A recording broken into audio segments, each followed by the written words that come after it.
বন্ধুরে বললাম একটা হাতি পুষবো, সে বলে একটা প্রেম করে নে, শখ মিটে যাবে। কোথায় প্রেম আর কোথায় হাতি, হিসাব তো মিলে না। যাই হোক, বাসায় বললাম আমারে একটা হাতি কেনার টাকা দাও। তারা আমার দিকে দেব দেব করে তাকিয়ে ফিসফিস করে একজন আরেকজনকে বলে, ছেলেটার দ্রুত বিয়ে দিতে হবে, নয়তো মাথা খারাপ হতে বেশি দিন নাই। বিয়ে ঠিক হলো। হবু শ্বশুরকে বললাম যৌতুক দিতে হবে না, কিন্তু একটা হাতি অন্তত দেন।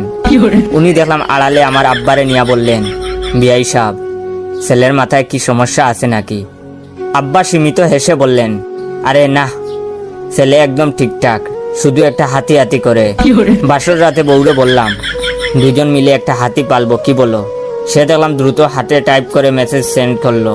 চেয়ে দেখি ওর বোনরে লিখেছে, কার পাল্লায় পড়লাম দিদি, সে তো নিজের বাচ্চার চেষ্টা না করে হাতির বাচ্চা পাল্লার প্রিপারেশন নিচ্ছে।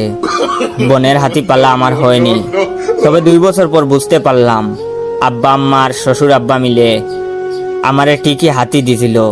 বুঝতে একটু লেট হয়েছে আর কি।